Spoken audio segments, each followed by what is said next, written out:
आप सभी भक्तों का मेरे YouTube चैनल राधे कृष्ण में हार्दिक स्वागत। दिन मंगलवार, तारीख 6 फरवरी 2024। षटतिला एकादशी व्रत कथा। एक समय दालभय ऋषि ने पुलस्त्य ऋषि से पूछा कि हे महाराज, पृथ्वी लोक में मनुष्य ब्रह्महत्या आदि महान पाप करते हैं, प्राय धन को की चोरी तथा दूसरे की उन्नति देखकर ईर्ष्या करते हैं, साथ ही अनेक प्रकार के व्यसनों में फंसे रहते हैं, फिर भी उनको नरक प्राप्त नहीं होता। इसका क्या कारण है? न जाने कौन सा दान पुण्य करते हैं जिससे उनके पाप नष्ट हो जाते हैं। यह सब कृपया पूर्वक आप कहिए। पुलस्त्य मुनि कहने लगे, हे महान भाग, आपने मुझसे अत्यंत गंभीर प्रश्न पूछा है। इससे संसार के जीवों का अत्यंत भला होगा। इस भेद को ब्रह्मा, विष्णु, रुद्र तथा इंद्र आदि भी नहीं जानते, परंतु मैं आपको यह गुप्त तत्व अवश्य बताऊंगा। उन्होंने कहा कि माघ मास लगते ही मनुष्य को स्नान आदि करके शुद्ध रहना चाहिए। इंद्रियों को वश में कर काम, क्रोध, लोभ, मोह, अहंकार का स्मरण करना चाहिए। पुष्प नक्षत्र में गोबर, कपास, तिल मिलाकर उनके कंडे बनाना चाहिए। उन कंडों से 108 बार हवन करना चाहिए। उस दिन मूल नक्षत्र हो और एकादशी तिथि तो अच्छे पुण्य देने वाले नियम को ग्रहण करें। स्नानादि नित्य क्रिया से निर्वृत्त होकर सब देवताओं के देव श्री भगवान का पूजन करें और एकादशी व्रत धारण करें। रात्रि को जागरण करना चाहिए। उसके दूसरे दिन धूप, दीप, निवेद आदि से भगवान का पूजन करके खिचड़ी का भोग लगाए। तत्पश्चात पेठा, नारियल, सीताफल या सुपारी का अर्घ्य देकर पूजा करनी चाहिए। हे भगवान, आप दीनों को शरण देने वाले हैं। इस संसार सागर में फंसे हुओं का उद्धार करने वाले हैं। हे पुंडरीकाश, हे विष्णु भावन, हे विष्णु, हे पूर्वज, हे जगत पिते, आप लक्ष्मी जी सहित इस तुच्छ अर्घ्य को ग्रहण करें। इसके बाद जल से भरा कुंभ ब्राह्मण को दान करें तथा ब्राह्मण को श्यामा गौ और तिल का पात्र देना भी उत्तम है। तिल स्नान और भोजन दोनों ही श्रेष्ठ है। इस प्रकार जो मनुष्य जितने तिलों का दान करता है उतने ही 1000 वर्ष स्वर्ग में वास करता है।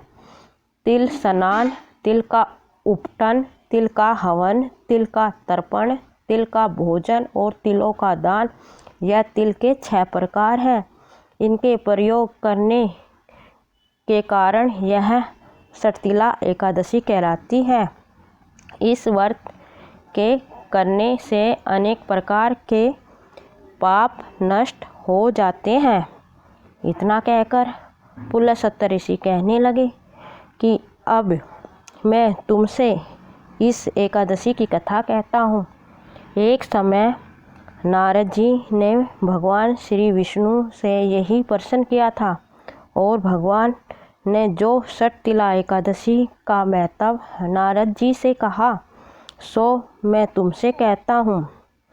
भगवान ने नारद जी से कहा कि हे नारद, मैं तुमसे सत्य घटना कहता हूँ, ध्यानपूर्वक सुनो। प्राचीन काल में मृत्यु लोक में एक ब्राह्मणी रहती थी। वह सदैव व्रत किया करती थी। एक समय वह 1 मास तक व्रत करती रही। इससे उसका शरीर अत्यंत दुर्बल हो गया। यद्यपि वह अत्यंत बुद्धिमान थी, उसने कभी देवताओं या ब्राह्मणों के नियमित अन्न या धन का दान नहीं किया था। इससे मैंने सोचा कि ब्राह्मणी ने व्रत आदि से अपना शरीर तो शुद्ध कर लिया है, अब इसे विष्णु लोक तो मिल ही जाएगा, परंतु इसने कभी अन्न का दान नहीं किया। इससे इसकी तृप्ति होना कठिन है। भगवान ने आगे कहा, ऐसा सोचकर मैं भिखारी के भेष में मृत्युलोक में उस ब्राह्मणी के पास गया और उससे भिक्षा मांगी। वह ब्राह्मणी बोली, महाराज किस लिए आए हो? मैंने कहा, मुझे भिक्षा चाहिए। इस पर उसने एक मिट्टी का ढेला मेरे भिक्षा पात्र में डाल दिया। मैं उसे लेकर स्वर्ग लौट आया।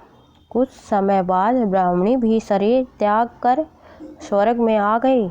उस ब्राह्मणी को मिट्टी का दान करने से स्वर्ग में सुंदर महल मिला, परंतु उसने अपने घर को अनादि सब सामग्रियों से शून्य पाया। घबराकर वह मेरे पास आई और कहने लगी कि भगवान, मैंने अनेक व्रत आदि से आपकी पूजा की, परंतु फिर भी मेरा घर अनादि सब वस्तुओं से शून्य है। इसका क्या कारण है? इस पर मैंने कहा, पहले तुम अपने घर जाओ, देव स्त्रियाँ आएंगी तुम्हें देखने के लिए। पहले उनसे षठ तिला एकादशी का पुण्य और विधि सुन लो, तब द्वार खोलना। मेरे ऐसे वचन सुनकर वह अपने घर गई। जब देव स्त्रियाँ आई और द्वार खोलने को कहा तो ब्राह्मणी बोली, आप मुझे देखने आई हैं तो षठ तिला एकादशी का महत्व मुझसे कहो। उनमें से एक देव स्त्री कहने लगी कि मैं कहती हूँ। जब ब्राह्मणी ने षठ तिला एकादशी का महत्व सुना तब द्वार खोल दिया। देवगणों ने उनको देखा कि न तो वह गांधर्वी है और न ही असुरी, वरन पहले जैसी मानुषी है।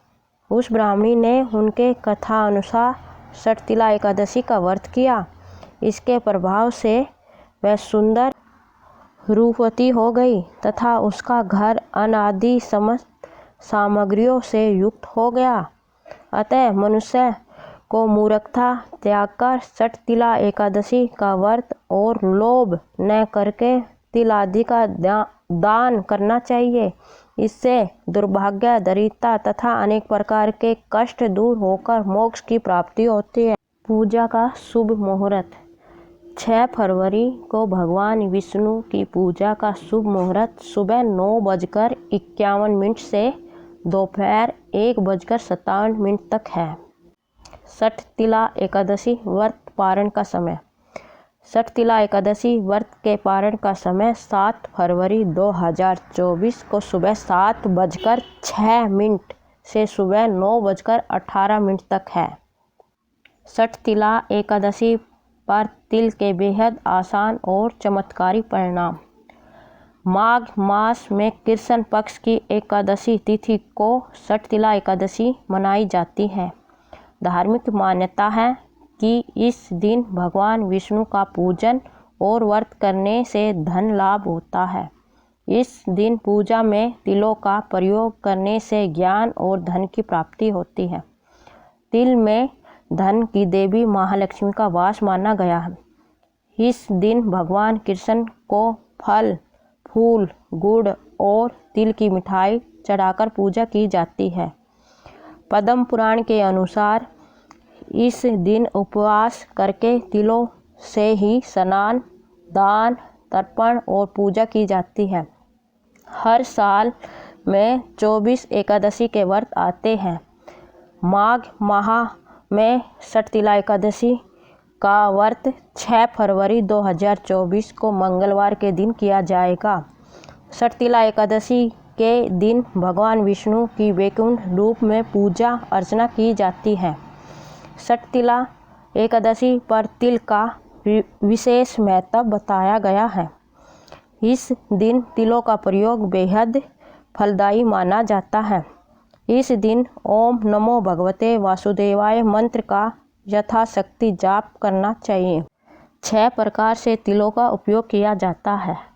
षठ तिला एकादशी के दिन स्नान, उपटन, आहुति, तर्पण, दान और सेवन से सभी पापों का नाश होता है।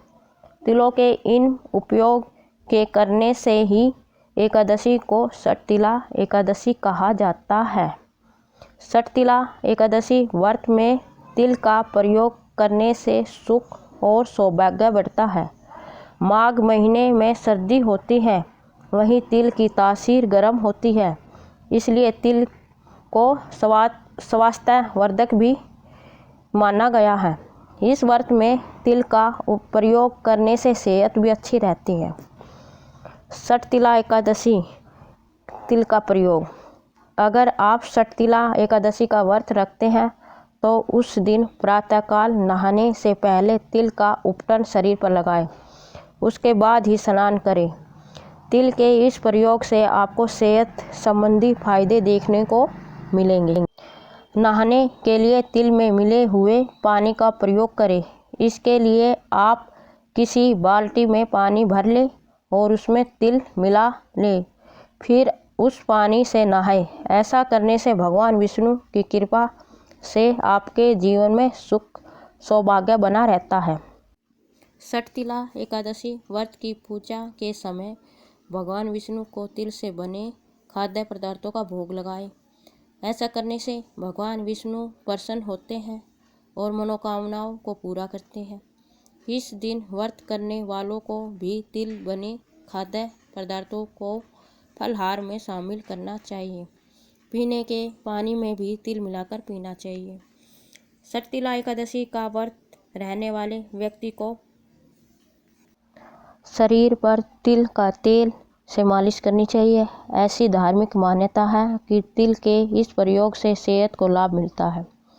षटतिला एकादशी के दिन भगवान विष्णु की पूजा करते समय तिल से हवन करना चाहिए। इसके बाद आप तिल में गाय का घी मिलाकर हवन कर सकते हैं। ऐसा करने से भगवान विष्णु खुश होते हैं। षटतिला एकादशी के दिन तिल का दान करना उत्तम माना जाता है। ऐसी मान्यता है कि तिल का दान करने से व्यक्ति को मोक्ष प्राप्त होता है और स्वर्ग में स्थान मिलता है। आरती।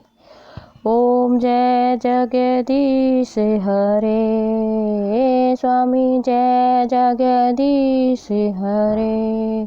भक्ति जनों के संकट क्षण में है दूर करे। ओम जय जगदीश हरे, स्वामी जय जगदीश हरे। जो धावे फल पावे है, दुख बिन से है मन का। सुख संपत्ति घर आवे है, कष्ट मिटे रे तन का। ओम जय जगदीश हरे, स्वामी जय जगदीश हरे। स्वामी जय जगदीश हरे। माते पिता तुम मेरे, शरण गहूँ मैं किसे की। तुम्हें बिन और ना दूजा, से करूँ मैं किसे की। ओम जय जगदीश हरे, स्वामी जय जगदीश हरे। तुम्हें पूरण परमात्मा, तुम्हें अंतर्यामी। पार ब्रह्म परमेश्वर, तुम सबके स्वामी। ओम जय जगदीश हरे, स्वामी जय जगदीश हरे। तुम्हें करुणा के सागर, तुम्हें पालन करता। स्वामी तुम्हें पालन करता।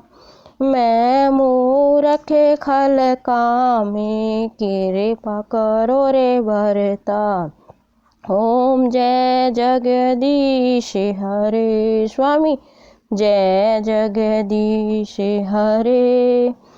तुम हो एक अगोचर, सबके प्राणपति। किसी विधि मिलूं दया मैं तुमको कुमति।